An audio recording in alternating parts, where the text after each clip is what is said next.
সুপ্রিয় দর্শক, স্বাগত আবারও আপনাদের হেলথ ডাইজেস্টে। আমরা স্টুডিওতে কথা বলছিলাম অতিথিদের সঙ্গে, রয়েছেন জনাব হাসিবুর রহমান মুকুর এবং ডক্টর জিনা সুলতানা, স্বাস্থ্য যোগাযোগ নিয়ে এবং গণমাধ্যমের ভূমিকা নিয়ে তারা কথা বলছিলেন। দ্বিতীয় পর্বে আলাপ শুরু করবার আগে আমরা একটি ধারণকৃত সাক্ষাৎকার শুনে আসতে চাই। আমি কথা বলেছিলাম জনাব বদরুল এইচ খানের সঙ্গে, প্রফেসর বদরুল এইচ খান, যিনি মার্কিন যুক্তরাষ্ট্রের জর্জ টাউন ইউনিভার্সিটির এডুকেশনাল টেকনোলজি লিডারশিপ গ্র্যাজুয়েট প্রোগ্রামের ফাউন্ডিং ডিরেক্টর ছিলেন। প্রফেসর বদরুল হুদা খান, তিনি founder of modern e learning হিসেবে পরিচিত। বিভিন্ন জায়গায় বাংলাদেশও বিভিন্ন কর্মসূচিতে তিনি কাজ করছেন।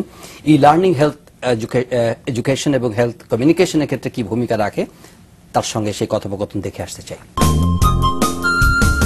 কথা বলছি আন্তর্জাতিক খ্যাতি সম্পন্ন ই লার্নিং বিশেষজ্ঞ, যুক্তরাষ্ট্র প্রবাসী ডক্টর বদরুল হুদা খানের সঙ্গে। ডক্টর খান, আপনাকে স্বাগত হেলথ ডাইজেস্টে। বাংলাদেশে হেলথ কমিউনিকেশনের ক্ষেত্রে মূল বাধাগুলো আপনার চোখে, আপনার গবেষণায় কি? আমি যতটুকু বাধা দেখছি না, সুযোগটা দেখছি। এখন তো আইসিটির যুগ। এই যে আপনার যে মোবাইল ফোন মনে করুন আছে, এটা কিন্তু একটা বাহন হতে পারে। তবে এটা করতে হলে আমাকে সুন্দর করে ওই মেসেজটা ডিজাইন করতে হবে। আমি খুব সুযোগ হয়েছে যে ICDDRB-তে আমি ই লার্নিং প্ল্যানিংটা করেছি USAID-র একটা সাপোর্টে, এবং ওখানে আমি একটা জিনিস খেয়াল করলাম, যেটা আমরা একটা সুন্দর একটা জিনিস করতে পারি, সেটা হচ্ছে যে এই মোবাইল ফোনের মাধ্যমে করেন 7 বছরে রিসার্চ করে বের করেছে যে কাঁচা কলা খেলে আপনার কলারা ভালো হয়ে যাবে। তখন আপনি আক্ষরিকভাবে লিখতে পারেন কাঁচকলা কলারার জম। তার মানে কাঁচকলা যদি খান, কলার আপনার ধার কাছে আসছে না। আর যাদের আক্ষরিক জ্ঞান নাই, তখন আমরা একটা কাজ করতে পারি, একটা সুন্দর করে একটা ছবি এঁকে সুন্দর করে একটা কাঁচকলা দেবো, টিক চিহ্ন দেবো কলারের জন্য। তোমার হচ্ছে আরে কাঁচকলা তো খুব ভালো। আর যেটা ভালো না, আমরা হয়তো লাল একটা ক্রস চিহ্ন দিলাম। তো উইদিন এ সেকেন্ডে তাৎক্ষণিকভাবে সারা বাংলাদেশের সাধারণ মানুষের কাছে মোবাইল ফোনের মাধ্যমে যে হেলথ কেয়ার যে মেসেজটা ওয়েল কমিউনিকেট হয়ে গেল, সবার কাছে পৌঁছে গেল। বাহনটা হচ্ছে মোবাইল ফোন, আর ডিজাইনটা হচ্ছে instructional design for the message or message design. তো দেখুন, আমি তো কোনো প্রতিবন্ধকে দেখছি না।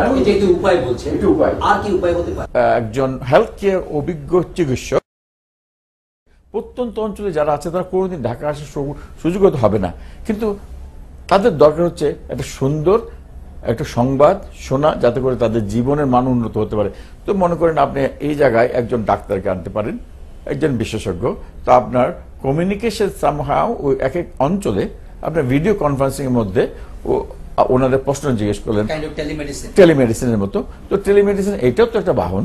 হেলথ কমিউনিকেশনকে আরো ইফেক্টিভ করার ক্ষেত্রে ই লার্নিংটা কতটা কার্যকর? ই লার্নিং হচ্ছে সবকিছুর মাঝখানে লার্নিং। ই লার্নিং হলে ই এডুকেশন হবে, ই প্রশিক্ষণ হবে, ই হেলথ, ই এগ্রিকালচার, ই সবকিছু। তাহলে শেখাটা ইম্পর্টেন্ট। তো আমরা মনে করেন আমাদের এই যে এই মেসেজটা পাঠিয়ে দিচ্ছি যে মানে কলারের জন্য ইলেকট্রনিক কমিউনিকেশন, এই কমিউনিকেশনটা ই লার্নিং এর একটা পার্ট হতে পারে। ডক্টর জিনা সুলতানা শুনছিলাম, এটা তো ওনার একটা ধারণার কথা উনি বললেন। আর কি কি বিষয়কে আপনি আপনার কাজ করতে গিয়ে আপনি গুরুত্বপূর্ণ মনে করেছেন বা করছেন? উনি যেখানে কথা বলেছিলেন যে ইনফরমেশন কমিউনিকেশন টেকনোলজির ইউজটা, এটা অবশ্যই বর্তমান বাংলাদেশে আমরা যে অবস্থায় আছি সেখানে একটা অত্যন্ত গুরুত্বপূর্ণ মাধ্যম। যেমন আমরা বলতে পারি যে বিভিন্ন ভার্চুয়াল নেটওয়ার্ক কিন্তু এখন তৈরি হচ্ছে।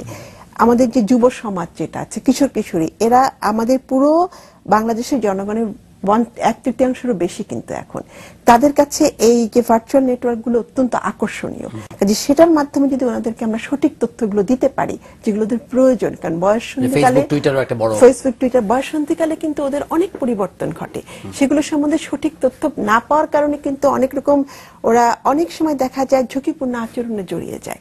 কাজে এক্ষেত্রে অবশ্যই ভার্চুয়াল নেটওয়ার্কটা ভালো কাজ করে।